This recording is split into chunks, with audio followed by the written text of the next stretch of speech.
Hello everyone, आज हामी फेरि आएको छौँ नेपाल अनलाइन स्कुल। हेरिराख्नु भएको छ नि, थाहा छ नि तपाईँहरूलाई हाम्रो बारेमा त। हामीले चाहिँ के गर्छौँ भन्ने पनि थाहा छ तपाईँहरूलाई। लर्निङ मटेरियलहरू बनाउँछौँ है, टोटल्ली नन प्रफिट। तपाईँहरूको हेल्पको लागि भनौँ न, अझै एसई एक्जामिनेसनलाई टार्गेट गरेर हामीले चाहिँ सबै सब्जेक्टको चाहिँ भिडियोहरू बनाउँछौँ है। तपाईँहरूले त्यही हेरेर यसरी चाहिँ मजाले पास गर्न सक्नुहुन्छ। एसई, आइएम सरी फर द्याट, एसई हो है, ढुक्क भएर दिन सकिन्छ। अब हामी चाहिँ आज चाहिँ लेखिदिउँ है, ब्लू कलरको पेन युज गरौँ, मलाई मन पर्यो। ब्लू कलरको मार्कर युज गरौँ है त ल। आज चाहिँ हामी चाहिँ के को भन्दाखेरि कम्पलसरी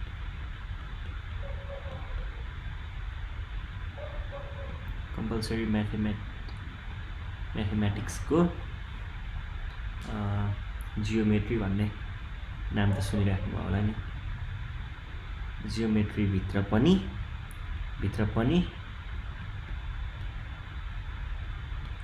ट्राइएङ्गलको गर्छौँ है। ट्राइएङ्गलमा के पर्छ,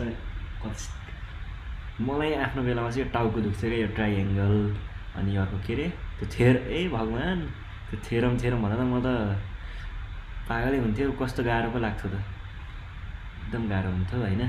ल अब आज चाहिँ हामी ट्राइएङ्गलको बारेमा हेर्छौँ होइन। ट्राइएङ्गलको बारेमा आउने खालको क्वेसनहरू, टिप्स ट्रिक्स, अनि कसरी क्वेसनहरू ट्याकल गर्ने, के क्वेसनहरू आउँछ भन्ने बारेमा चाहिँ हामी चाहिँ आज हेर्छौँ। सुरु गरौँ होइन त। सब रेडी हो नि, ट्याक्क अगाडि एउटा कपी, साइडमा बुक पनि, हातमा क्यालकुलेटर चाहिँदैन होला, तर आज जे भने लिइराखौँ न। क्यालकुलेटर अनि पानी लिनुहोस् साइडमा, अनि रेडी हुनुहोस्। केही खाएर पढ्ने बानी छ भने केही खानेकुरा पनि राख्नु साइडमा। मजाले हान्ने हो आज त 3-4 घन्टाकै हानिदिने हो त फेरि है। ल सुरु गरौँ है त आजको। ट्राइएङ्गल भन्ने बित्तिकै थाहा छ नि तपाईँहरूलाई, ट्राइएङ्गल कस्तो हुन्छ। यस्तो तिनवटा एङ्गल भएको चिजलाई ट्राइएङ्गल भन्छ है। तिनवटा एङ्गल भएको चिजलाई यहाँ देख्न सक्नुहुन्छ, यो तिनवटा एङ्गल भएकोलाई ट्राइएङ्गल भन्छ। ट्राइएङ्गलको पनि टाइप्सहरू हुन्छ, के हुन्छ होइन। सब रिभाइज हानिदिने हो नि, म एकदम लेभलदेखि हान्ने हो है ब्रो, ढुक्क भएर है। ल है, तिनवटा एङ्गल भएको ट्राइएङ्गल भन्छ है, ढुक्क भएर हान्नुपर्छ होइन। अब टाइप्स हेरौँ है सुरुमा। टाइप्सहरू चाहिँ के हुन्छ भन्दा, अन द बेसिस अफ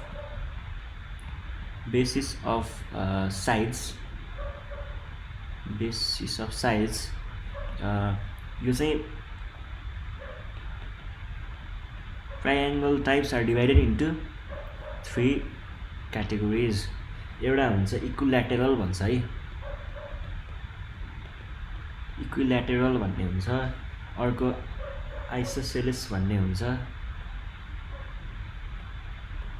होइन। अर्को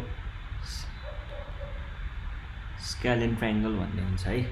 अब वाट आर दोज थिङ्स, के हो त यिनीहरू, हुन त हुन्छ तर हो चाहिँ के त नि यिनीहरू भन्ने कुराको बारेमा चाहिँ अब डिस्कस गरौँ है त। सुरुमा एकदम बेसिकदेखि हान्ने हो नि। बच्चै अब सब सानो कुरा जानियो भने चाहिँ अब त थेरम त फेरि केही पनि हुँदैन त। पहिला पो गाह्रो लाग्ने हो त, पढिसकेपछि गाह्रो लाग्छ त। ढुक्क भिडियो हेर्ने हो, एक्जाम दिने हो होइन। एसईमा दामी हान्नुपर्छ मार्क्स चाहिँ। ल सुरुमा इक्विल्याटरल ट्राइएङ्गलको बारेमा चाहिँ बोलौँ होला नि त होइन त ब्रो। ल है, अब इक्विल्याटरल ट्राइएङ्गलको बारेमा बोल्नु पर्दाखेरि चाहिँ होइन, इक्विल्याटरल ट्राइएङ्गल भनेको चाहिँ यस्तो ट्राइएङ्गल हुन्छ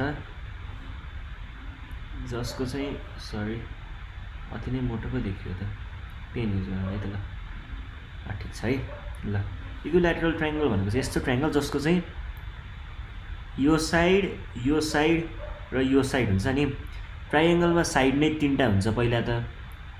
अब त्यसमा पनि भएको जति 3टै साइडहरू इक्वल छ भने, जस्तै यो ए हो अरे, यो बी हो अरे, यो सी हो अरे भने एबी को लेन्थ र बीसी को लेन्थ र एसीको लेन्थ इक्वल छ भने यस्तो ट्राइएङ्गललाई के भनिन्छ त ब्रो? इक्विल्याटरल ट्राइएङ्गल भन्छ है ब्रो, याद गर्नु पर्यो है। इक्विल्याटरल भन्छ है यस्तोलाई है। अब हाम्रो अर्को टाइपमा के थियो ब्रो? रिमाइन्ड गराइदिउँ त।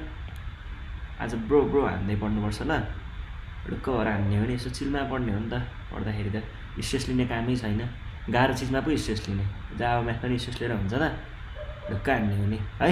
ल अर्को हाम्रो एउटा इक्विल्याटरल भयो। अब अर्को मैले यस्तो लेखेको थिएँ होला नि, याद छ होला तपाईँहरूलाई? ISOSCELES आइसोसेलेस,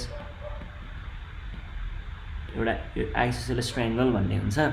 यो भनेको चाहिँ के हो त भन्दाखेरि ट्राइएङ्गलमा 3टा साइड हुन्छ, त्यो मध्ये ABC भनेर नाम दियौँ भने दुईटा साइड, यो र यो साइड इक्वल छ र यो चाहिँ अलि अर्कै छ। यो लामो नि हुनसक्छ, यो छोटो नि हुनसक्छ है, अथवा यस्तो पनि हुनसक्छ। ल हेर्नुहोस् है, यस्तो यस्तो परेर यो दुईटा चाहिँ इक्वल, यो ABC, यो इक्वल, यो अर्कै भयो हैन? अथवा यस्तो यस्तो, यो इक्वल ABC, अनि यो चाहिँ अर्कै भयो। सबै खालको ट्राइएङ्गल जुनमा चाहिँ दुईटा साइड इक्वल हुन्छ, they are known as what? के हो त? त्यस्तोलाई चाहिँ हामीले के भन्छौँ रे? आइसोसेलेस ट्राइएङ्गल भन्छौँ है। ल ढुक्क भएर हान्ने हो। आइसोसेलेस ट्राइएङ्गलको बारेमा पनि बुझियो। अब अर्को हुन्छ है एउटा स्केलिन ट्राइएङ्गल भन्छ। अब के हो त स्केलिन ट्राइएङ्गल भन्ने? SCALENE ट्राइएङ्गल भन्ने हुन्छ है। अब के हो त यो स्केलिन ट्राइएङ्गल भन्ने? यो भनेको चाहिँ ट्राइएङ्गल, यस्तो खालको ट्राइएङ्गल हैन, जसमा चाहिँ यो AB र C चाहिँ इक्वल छैन क्या। ABC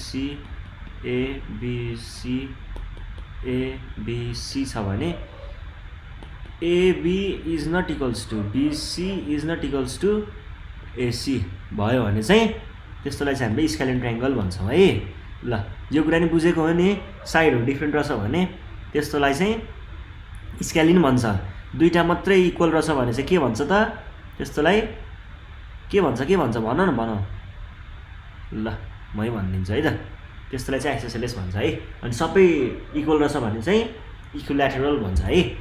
ल अब चाहिँ हामी अन द बेसिस अफ